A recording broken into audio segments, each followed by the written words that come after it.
쓰셨습니다. 감사합니다. 손주를 두신 할아버지들께서는 때로 손주들의 시달림을 겪으셨을 것입니다. 옛날 얘기해달라고 그럽니다. 저도 우리 아이들, 손주들이 어렸을 때 매번 들려줬던 옛날 얘기 18번지가 있습니다. 토끼와 거북이 얘기입니다. 할 게 없어서 맨날 그것만 해준 생각이 납니다. 여러분 잘 아시는 옛날 얘기를 하나 해드리겠습니다. 구수하진 않지만 옛날 옛적의 어느 고을에 의좋은 형제가 살았습니다. 너무나 사이가 좋아서 그 소문이 사방에 퍼져났습니다. 하루는 형제가 함께 길을 가게 됐는데 가다가 발뿌리에 채이는 돌이 있어서 아래를 내려다보니까 특별한 돌같이 보였습니다. 그래서 동생이 그 돌을 주워서 보니까 금덩어리였습니다. 주먹만한 금덩어리를 얻은 겁니다. 금덩어리를 옛날 말로 노다지라 그래요. 노다지를 얻고 너무 좋아서 기뻐할 때 옆에 있던 형이 손을 내밉니다. 그거 나 좀 보자. 동생이 형이 보자는데 의가 좋으니까 그래서 줬어요. 형이 그걸 들고 이리저리 만져보더니 하는 말이, 자, 이만하면 우리는 이제 고생을 면한 것 같다. 이것이면 우리 둘 다 한평생 먹고 살 만큼 재산이 될 수 있겠다고 형이 말합니다. 그러나 동생은 슬그머니 불안합니다. 형이 들고 그 말을 하니까. 그래서 동생이 형에게 그거 나 좀 다시 줘봐요. 다시 한번 볼게요. 그래서 그 금덩이가 다시 동생에게로 넘어갑니다. 왜? 의가 좋으니까. 지금까지 의좋게 살았으니까. 조금 있다가 형이 동생에게 다시 그거 나 좀 다시 보자. 이렇게 금덩어리가 동생에게 넘어갔다가 형에게 넘어갔다가 왔다 갔다 합니다. 왔다 갔다 할 이유가 없어요. 누구든 그냥 주머니 속에 놓고 가면 되는데, 두 사람이 길을 가다가 이제 강을 만납니다. 나룻배를 타고 건너가는데 형이 중간쯤 가다가 어느 순간에 그 금덩어리를 물속에다 첨벙하고 집어던져 버립니다. 동생이 펄쩍 뛰면서, 아니 그거 내가 주었고 내 것인데 왜 형이 그 금덩어리를 물에다가 던지는 거요? 소리를 질러댑니다. 그때 형이 이렇게 말합니다. 그 금덩이가 내 손에 있을 때는 욕심이 생기고 동생 내 손에 있을 때는 미움이 생기더라. 우리 형제가 그동안 생각할 때마다 그리고 볼 때마다 그렇게 서로 사랑해 왔는데 그 금덩어리가 우리 사이를 이렇게 만들었다 싶어 그래서 강에다가 던졌다. 그래서 강에다 던졌다. 사랑하는 성도 여러분, 우리는 화목이 좋은 줄 압니다. 그러나 화목을 깨트리는 요인이 무엇인지에 대해서는 모릅니다. 무엇 때문에 화목하지 못하는 것입니까? 금덩어리가 있으십니까? 무엇이 작용해서 그렇게 서로 미워하고 살아야 합니까?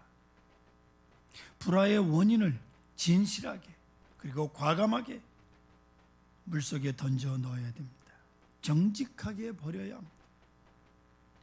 이것을 끊어야 비로소 참된 화해가 이루어지는 것입니다. 욕심과 시기, 질투 그대로 다 놔두고는 그리고 악수한다고 화해가 됩니까? 같이 간다고 화해가 됩니까? 한평생을 같이 살아도 그러면 남남이요. 화해가 없는 거예요.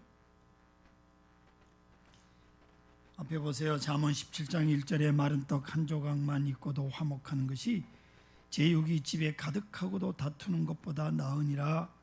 이렇게 성경은 말씀하고 있습니다. 제육이 집에 가득하다라고 하는 말은 부자라 그 말이에요. 재산이 많은 보다 화목이 먼저다고 성경은 확실하게 우리에게 증거하고 있습니다. 공산주의의 기본 철학이 변증법적 유물론이라는 걸 여러분 잘 아시죠? 이것은 공산주의를 만들었고 온 세계를 어지럽게 했던 겁니다. 그리고 지금도 이 변증법적 유물론, 이 사상이 세상을 어지럽게 하고 있어요. 이 변증법적 유물 사상은 다윈이라고 하는 진화론을 주장했던 다윈의 진화론에 근거하고 있습니다. 다윈은 동물이 사는 모습을 지켜보면서 동물의 생활 속에서 이 철학을 발견했어요. 동물로부터 배우고 사회로 옮겨서 사람도 마찬가지의 동물이다. 저는 사람을 동물이라고 생각하지 않습니다. 하나님의 형상으로 지음받은 존재입니다. 아멘. 어디 사람을 동물로, 이 나쁜 사람이에요. 결국 사회는 변증법적으로 발전한다는 거예요. 정반합, 정과 그 다음에 반대가 있다가 합쳐서 또 발전하고 뭐 이런다는 거예요. 이 주장에 많은 사람들이 미혹당하고 그래서 세상이 무서워졌어요. 다시 말하면 변증법이라고 하는 건 뭐냐면 생존 경쟁이요. 살아남기 위해서 싸운다 하는 겁니다. 내가 살기 위해서 남을 죽여야 한다는 거예요. 저가 죽어야 내가 산다는 거예요. 내가 살기 위해서 남을 죽여야 된다. 즉 저를 죽여야 내가 산다는 것이니 얼마나 무서운 이야기. 이게 변증법적 유물론이에요. 내가 살기 위해서 저를 죽여야 되고 어쩌면 저가 죽어줘야 내가 산다라고 하는 이론이 너무 심각한 얘기라서 지나가는 얘기를 하나 하겠습니다. 작은 연못이라고 하는 가요입니다. 원래는 김민기라고 하는 가수가 불렀는데 양희은이라는 가수가 불러서 더 유명해진 제목의 노래입니다. 깊은 산 오솔길 옆 자그마한 연못엔 지금은 더러운 물만 고이고 아무것도 살지 않지만 먼 옛날 이 연못엔 예쁜 붕어 2마리 살고 있었다고 전해지지요.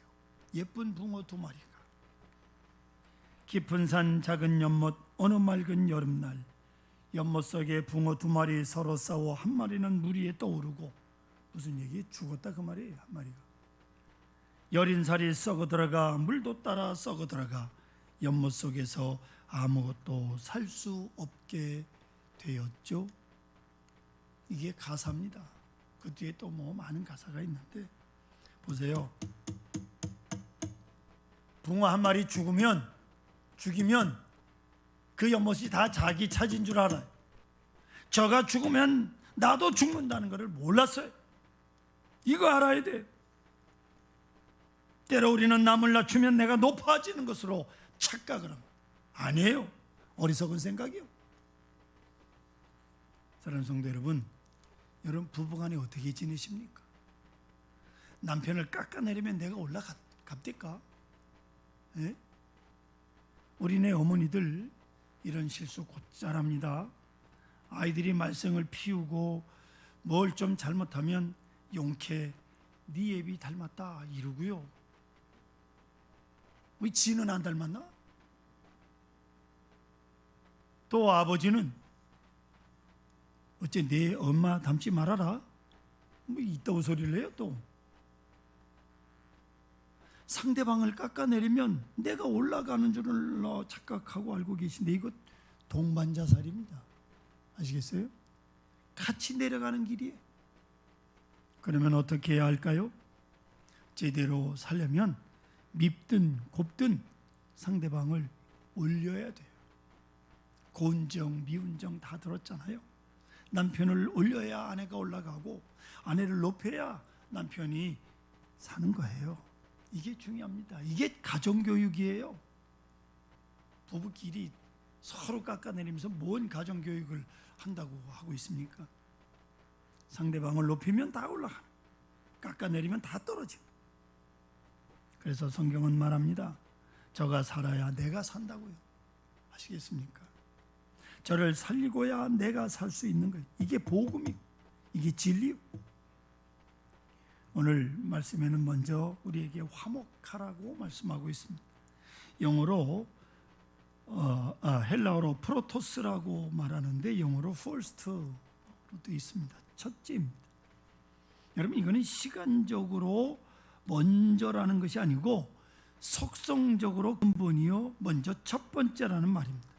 모든 것의 최우선, 그런 의미 첫째, 무엇보다도 먼저 화목하라고 말씀합니다. 무엇보다도, 어떤 것보다도 하나님 앞에 제사 드리는 것, 그보다도 먼저 기도하는 것, 그보다도 먼저 예배하는 것, 그보다도 먼저 화목하라 하십니다.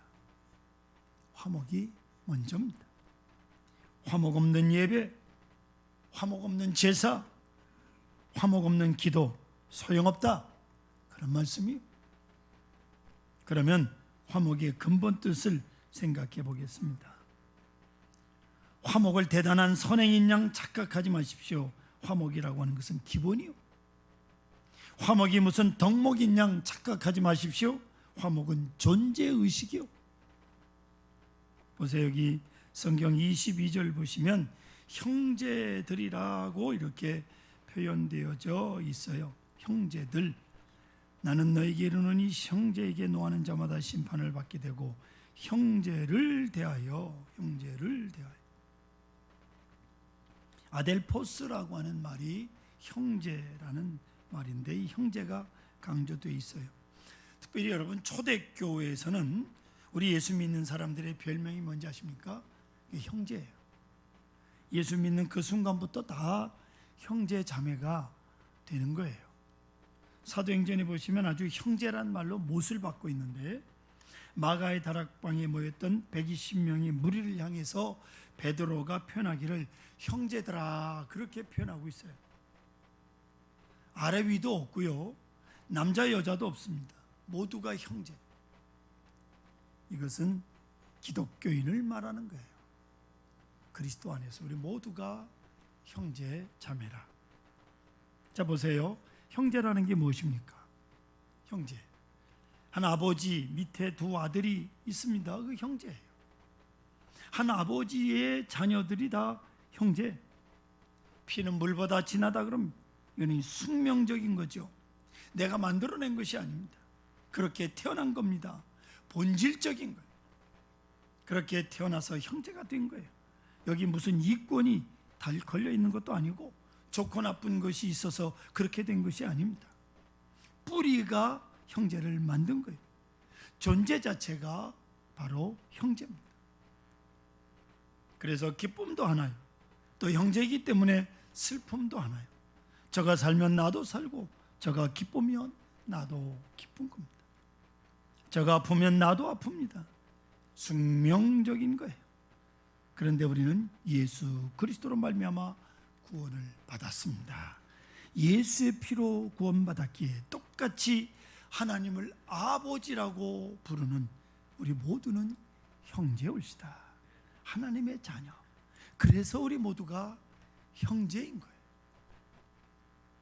유명한 독일의 젊은 신학자였던 본 해퍼의 글에 이런 기록이 있어요. 그 형제가 하는 말을 더 이상 들을 수 없는 사람에게는 얼마 가지 아니하여 하나님의 말씀도 들려지지 않을 때가 올 것이다 라고 말입니다. 잘 들어두십시오. 형제와 불화해서 이제 형제 말을 듣지 않습니다. 안 듣기로 작심했습니다. 그래서 머지않아 하나님의 음성도 들려오지 않을 거라는 거예요. 잘 기억하십시오. 얼마나 무슨 말인지 모릅니다.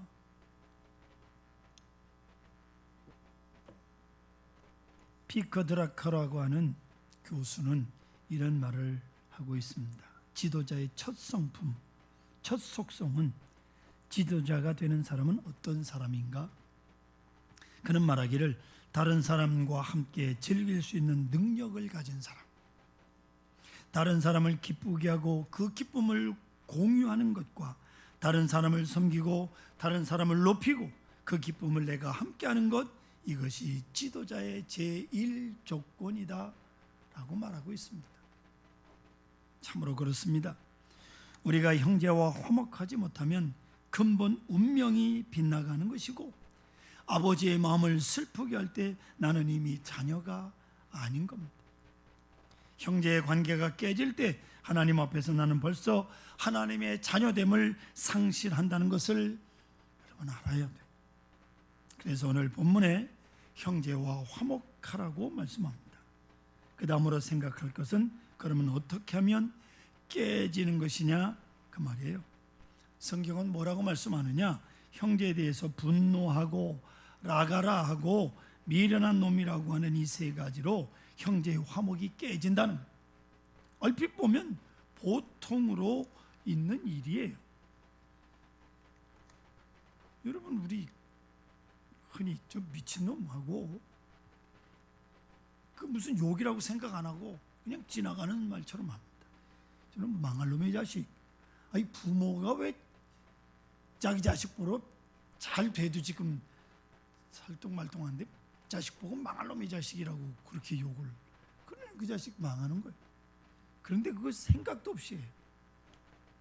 경상도는 뭐라 하면 좀 문둥이 자식이라고. 아니, 왜 또 자식을 가지고 욕을 하는데 문둥이 자식이라고. 흔히 쓰는 말 같은데 이스라엘 사람들은 그렇지 않습니다. 이스라엘 사람들은 말을 아주 중요하게 여깁니다. 말이 축복이 되고 저주가 되기 때문에. 민수기 14장 28절 29절 앞에 화면 보세요. 그들에게 이르기를 여호와의 말씀에 내 삶을 두고 맹세하노니 너희 말이 내 귀에 들린 대로 내가 너에게 행하리니 너희 시체가 이 광야에 엎드러질 것이라. 너희 중에서 20세 이상으로서 계수된 자 곧 나를 원망하는 자 전부가 광야에서 다 죽을 것이다. 40년 동안 20세 이상 된 사람들 다 죽었어. 하나님 원망하다. 예? 내 귀에 들린 대로 내가 너희에게 행하리니 너희 시체가 이 광야에 엎드려질 것이다. 말 조심하라 그 말이에요. 예? 한순간의 말, 그 말 그대로 문제가 되는 거예요. 예수님께서도 말씀하시기를 아무 생각 없이 한 부당한 말 한마디가 하늘나라 하나님 앞에서 심판을 받게 될 것이다 라고 말씀하고 있어요. 말을 중요하게 여깁니다. 화를 낸다? 그건 내가 심판주가 되는 것이고 내가 아버지를 대신하는 겁니다. 나는 누구에게 형제예요. 그런데 내가 높은 위치에 서서 화를 내고 있는 거예요. 이거 잘못된 겁니다. 또한 나가라고 하는 말은 히브리 말인데 이 말은 이제 너는 구제불능이다 그 말이에요. 나가라고. 이제 너는 선한 일과는 관계가 없는 사람이 되었구나. 요새 말로 아주 고치지 못할 영영 구제불능한 사람이 됐다라고 하는 욕설입니다. 이거는 절망적인 욕설이에요. 이거는 인격살인이 옳시다. 그런가 하면 미련한 놈이라고 하는 말은 우리가 흔히 쓰는 말인데 이런 말해서는 안 된다는 거죠. 이스라엘 사람들은요 축복을 지혜라고 생각합니다. 지혜 반대는 미련함이에요.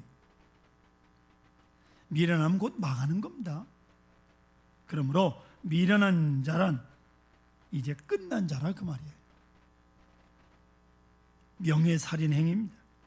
이렇게 상대방을 심판해버리고 형제를 심판해버릴 때 지옥불에 들어가게 되리라 오늘 성경은 말씀하고 있습니다.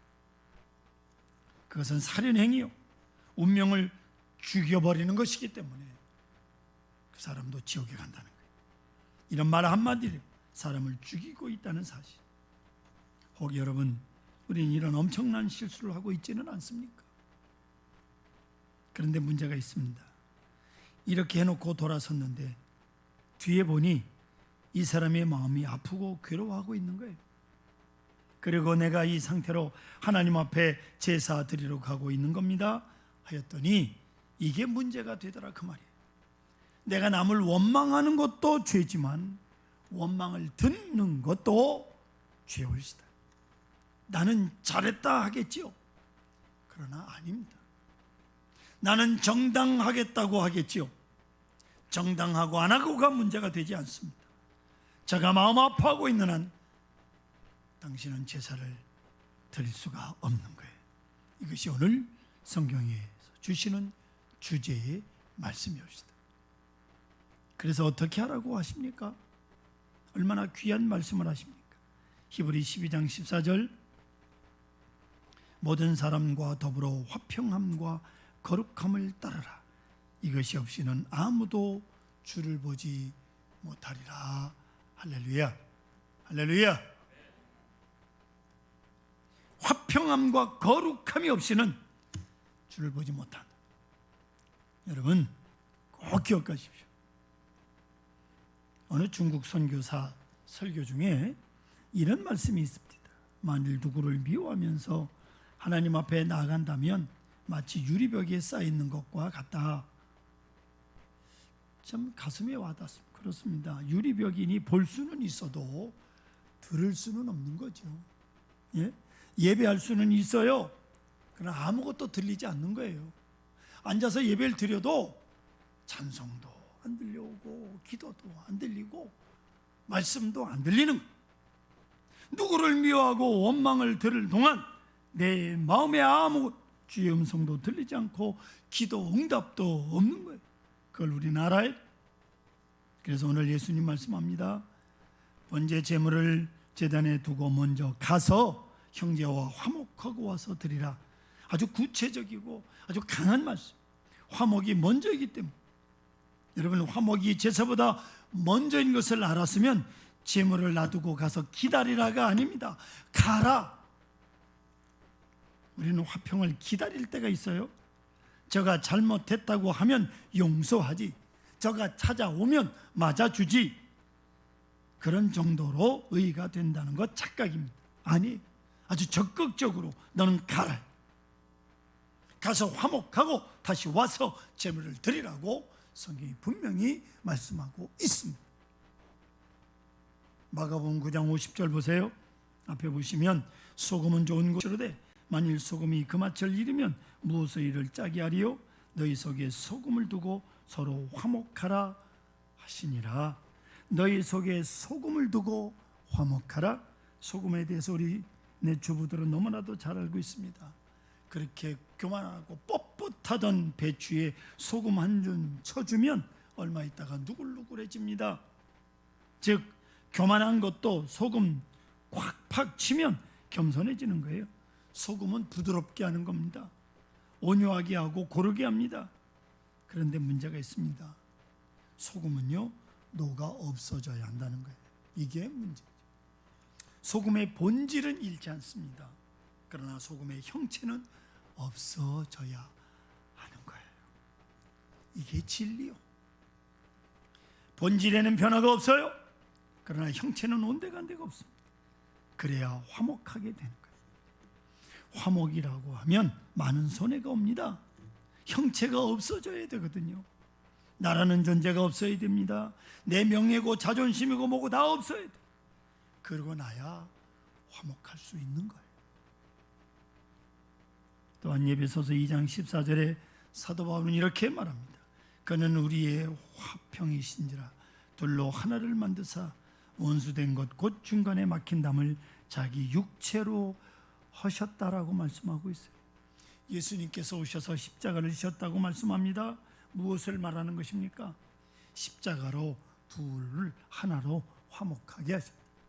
십자가 없이는 하나됨이 없다 이 말이에요. 깊이 명심하십시다. 죽어야 하나가 되는 거예요. 구약 성경에서 찾아볼까요? 야곱과 에서의 불화